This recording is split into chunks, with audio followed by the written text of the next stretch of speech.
This episode is sponsored by Squarespace. Whether you need a domain, website, or online store, make your next move with Squarespace.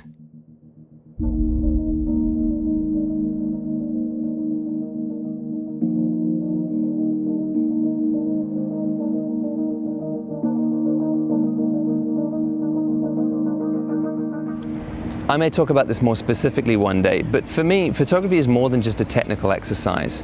For me, it's also a spiritual practice. I mean, I find that if my life is getting on top for me, it's still my habit to go and pick up a camera and take a long walk, because I know that walking around, being present in the space that I'm in, being visually aware of the stuff that's going on around me, recognizing good light and capturing it, has a way of allowing the part of my mind that loves to worry, it sort of helps it to disconnect and just to process things a bit better. And just walking around, I will find that it brings perspective, even if I'm not specifically thinking of the things that I'm worrying about. I'll give you a practical example. Those of you who freelance will know how easy it is to get cabin fever if you're sitting in the same space every day, the place where you live and the place where you work on your own. So what I've done is I've forced myself to take a commute. I mean, when I had a desk job, it was an hour into work every day on a bus or a train. So all I've done is said that I have to have a commute, even if it's not to go anywhere. I just need to go for an hour-long walk, either in the morning or the evening, with camera in hand, just to decompress, to stop obsessing about the things that could go wrong and worrying about whether or not this will work. And I find just that act is super helpful to my mental state. While I'm walking around and doing this kind of mental decompressing, I find it amazing how often a technical truth about photography also holds a truth about the way I want to live my life in general. Let me give you an example.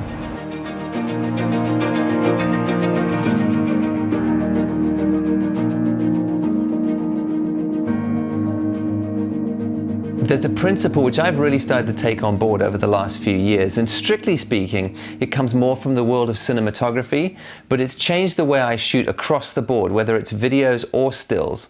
And that principle is protect your highlights. You might not have internalized this yet. I mean, it took me an embarrassingly long time to work this out for myself, but think about every movie that you've ever watched that you've said to yourself, that is beautifully shot, it has beautiful cinematography, and you'll notice one common theme through them all is that they always protect their highlights.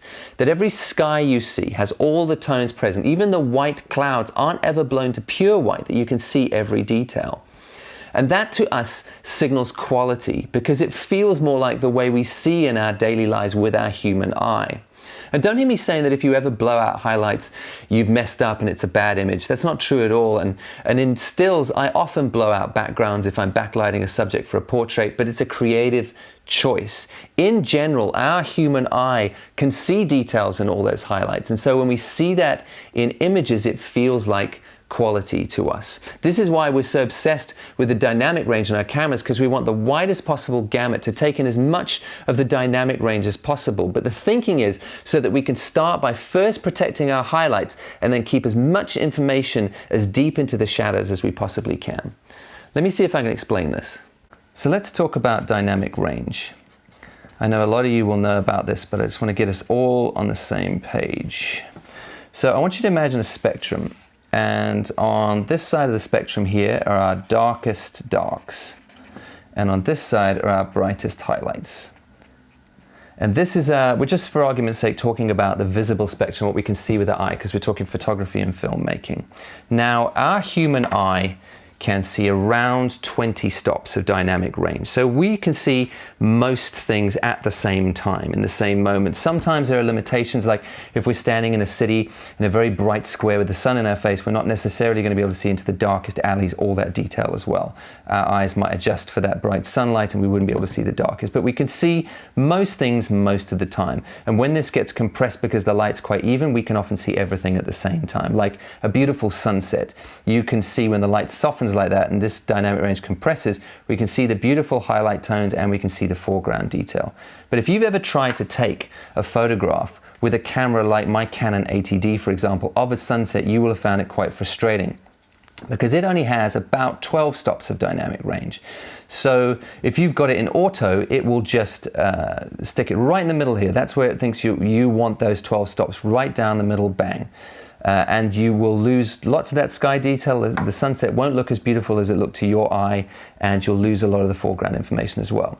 And then you start to get a bit clever, and you work out how to shoot manual, and you go, well, I want that sky detail, that's what's beautiful. So you expose for the highlights. You drop your exposure down and hold the highlight details in those clouds, and it looks beautiful, but your foreground just goes totally black and you lose all that information because your camera can't see as much as your eye can, and you have to choose somewhere along that scale.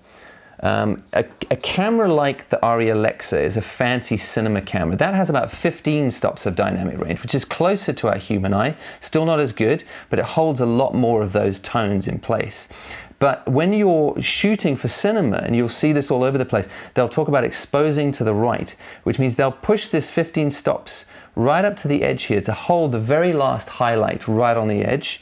And then they will bring lighting onto set if they want to fill these shadows. So they'll throw light in there to fill this out, or they'll allow this to fall to black, which is why crunchy blacks in cinema and that contrasty look has become so popular over the years, because they're holding the highlights first.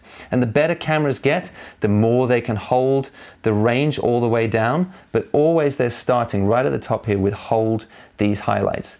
I use the ATD for filming all the time, and I've got it hacked with some flat picture profiles to just extend this a little bit and sort of cheat a little bit. And I still have to watch though, because I'm trying to expose for those highlights, how much of the shadow detail I'm losing and how much is sort of turning grainy because I'm trying to bring it back. But it doesn't change my mind that I always need to be, wherever possible, holding the highlights first and foremost, because that feels most like what we see with our human eye.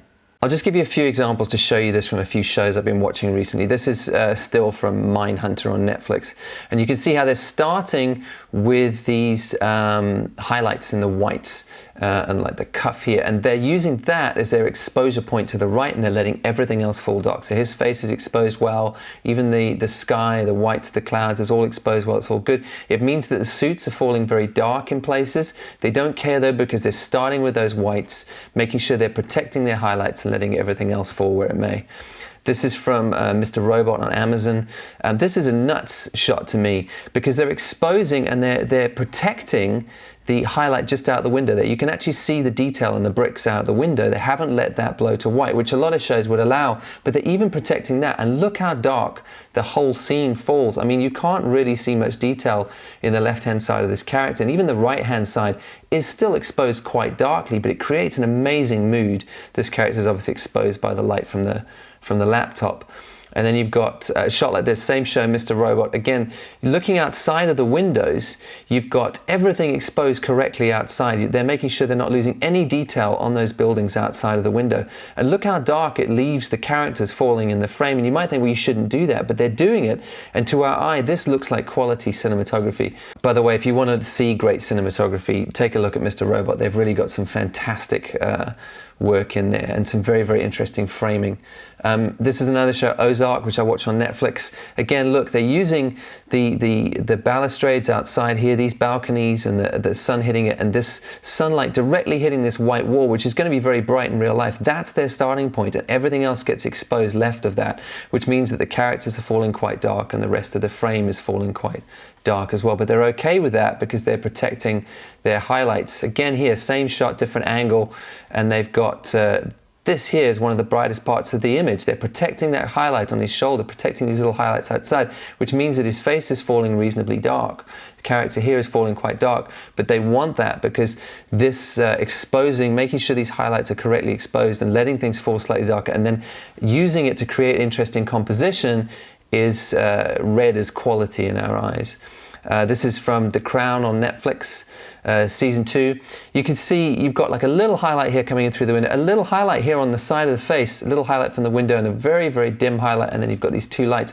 Those are their starting exposure points, and everything else gets exposed left, which means so much of the frame is dark and we can't really see what's going on in it, but they're using it as part of their composition, and it creates such an interesting mood. And all this stuff is changing the way that I'm shooting photographs some of the time. I don't use this all of the time, but this, for example, here, I'm using this area here. I'm exposing for the highlights in this area because it's what I want people to focus on. And then I'm letting the rest of the frame fall very dark. most of that frame you can't see any detail, but I'm using the shadows in the frame to actually create interesting shapes in the frame and to give me a frame for my subjects. So you can expose for highlights and then use what falls dark in that frame as interesting compositional elements. Here's a very straightforward example. You can see how much of this frame I have exposed so that there's very, very little, if any, information in it at all. And I'm using this as kind of a subframe to create negative space and to draw your attention to what I am exposing for, which is this guy sitting in the window. And I'm exposing for the highlights on him and then letting this fall dark. And as a bonus, it means that I've got all this nice sky detail as well, which we'll read as quality. Here's another example. I took this in Madrid last year. You can see this is the area that I'm exposing for, these highlights and these guys coming out of that shadowy alley. And because I'm exposing for the highlights here, it gives me options in terms of how I can compose to create negative space with the shadows that have fallen very dark in the frame. Another easy to see example here. This is what I want you to be looking at, this whole area, and these highlights are exposed.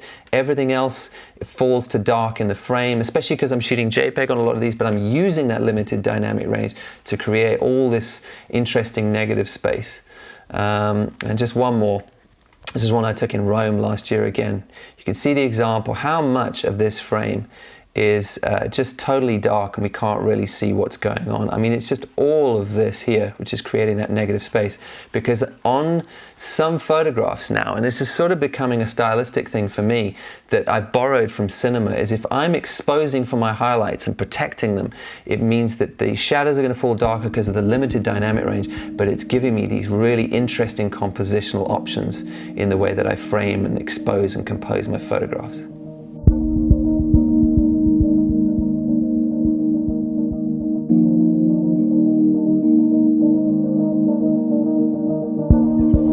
The other day I was walking around on one of these morning walk commute things I do, and I've been mulling over some things that hadn't gone my way recently. There have been some setbacks and I was starting to worry, is this freelance thing going to work? And those of you who freelance will know how easy it is to get down about little things that happen and how you can start to obsess about the setbacks and feel like everything is going to go badly from this point on.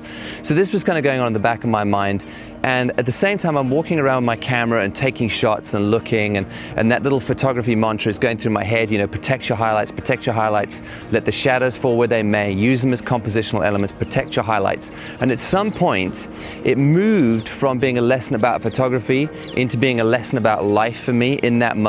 Protect your highlights. I read an article recently where psychologists were saying that our human brains have a negativity bias, that over centuries of evolution, just to survive, we've needed to be much better at identifying dangers and seeing the negative before it gets to us than we were at identifying the positives or planning for a good future. And so even though our circumstances have changed in the modern world, we've still got this hard wiring in our brains that tells us that we need to see the negative and to pay close attention to it, and the positive is almost a luxury. In fact, psychologist Rick Hansen says that our brains are like Velcro for negative thoughts, and they're like Teflon for positive thoughts. They just slide right off.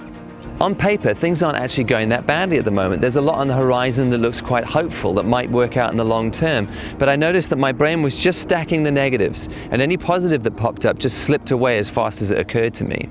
So I decided to change that. And psychologists talk about the 10-second rule, which is just that because we know about this mental bias we have, when we have those positive thoughts, we need to hold them in our conscious mind for 10 seconds, which feels like a long time, to give them the same opportunity to imprint on our brains as the negative thoughts. And that just creates some balance in us by being conscious and being deliberate about it. And it doesn't mean that you have to fake being a positive person. I mean, I for one am a fierce realist. So any positive thought I put in there has to be fact. But just by using this practice, it gives those positive thoughts the same opportunity to imprint as the negative ones. I know that if I'm going to make it as a freelancer, I have to put this into practice. In fact, I think any kind of solo pursuit requires this kind of mental discipline so you can preserve your motivation and stave off despair. So whether it's your photography or your filmmaking or just your life in general, protect your highlights. Thanks again to Squarespace for sponsoring this video. I've actually just partnered with them on a cool project where on their YouTube channel they're doing a series of videos showing their values as a company, and they partnered with a few of us YouTubers saying, do any of these values really resonate with you? And their value of empowering individuals is the whole reason I do this YouTube channel, to empower you. So I've made them a bespoke video, giving a bit of my story, talking a bit about this channel, and just saying why empowering individuals is such a driving force for me. So I'd love it if you went across, took a look, leave a like or a nice comment, throw Squarespace a sub if you like what they're doing. I'll leave a link down below, and I'll leave a thumbnail at the end of the video you can click on. Start your free trial today at squarespace.com and go to squarespace.com/Sean Tucker to get 10% off your first purchase.